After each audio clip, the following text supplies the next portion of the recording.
पहले तो बहुत आभार व्यक्त करता हूं समाजवादी पार्टी के राष्ट्रीय अध्यक्ष माननीय अखिलेश यादव जी का कि ऐसे संकट की घड़ी में जब हमारी पार्टी के मुखिया को जेल में डाल दिया गया है, दिल्ली के 2 करोड़ लोगों के द्वारा निर्वाचित 3 बार प्रचंड बहुमत से निर्वाचित मुख्यमंत्री को जेल में डाल दिया गया है।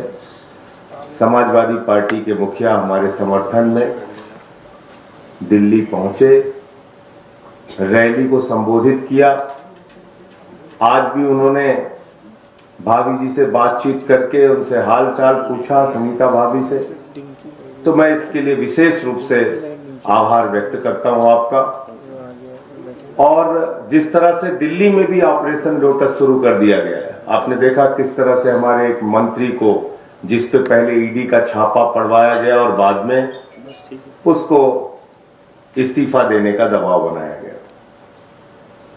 इस लड़ाई में आपने हमारा साथ दिया। फिर से मैं आपकी पार्टी का और आपका हृदय से आभारी हूं।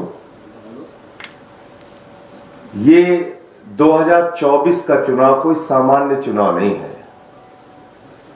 ये भारत के लोकतंत्र को बचाने का चुनाव है, बाबा साहब के संविधान को बचाने का चुनाव है और समाज के वंचित, पिछड़े, शोषित लोगों के अधिकार जो छीने जा रहे हैं, देश के नौजवानों को बेरोजगारी के दलदल में जो धकेला जा रहा है, हिंदुस्तान को जो महंगाई की चपेट में लिया जा रहा है, उससे बचाने का चुनाव है। ये 24 का चुनाव कोई सामान्य चुनाव नहीं है।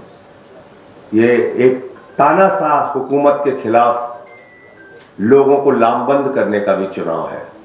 और मैं सिर्फ इतना कहना चाह रहा हूं कि इंडिया गठबंधन 2024 का चुनाव जीतेगा और समाजवादी पार्टी के जितने भी आज जो बातचीत हुई आपसे, अखिलेश जी से, अध्यक्ष जी से, जहां जहां समाजवादी पार्टी के कैंडिडेट उत्तर प्रदेश में हैं, हम यूपी का चुनाव नहीं लड़ रहे हैं। हमारा एक एक कार्यकर्ता, जहां हमारे निर्वाचित प्रतिनिधि हैं, सभासद हैं, चेयरमैन हैं, वो सारे लोग और एक एक कार्यकर्ता समाजवादी पार्टी के कैंडिडेट को जिताने के लिए काम करेगा, क्योंकि ये बड़ी लड़ाई है, लोकतंत्र को बचाने की लड़ाई है, तानाशाही को खत्म करने की लड़ाई है। और मैं तो बार बार कहता हूं कि कोई भी राजनेता अगर वो चुनाव जीत रहा होता है तो ऐसे हथकंडे नहीं अपनाता जैसे प्रधानमंत्री जी कर रहे हैं। अगर आप अपने विपक्षियों पे मुकदमे लगा रहे हैं, उनको फर्जी मुकदमे लगा के जेल में डाल रहे हैं, तो इसका मतलब आपके अंदर कॉन्फिडेंस नहीं है। चुनाव के समय में आप ऐसी कार्रवाई कर रहे हैं।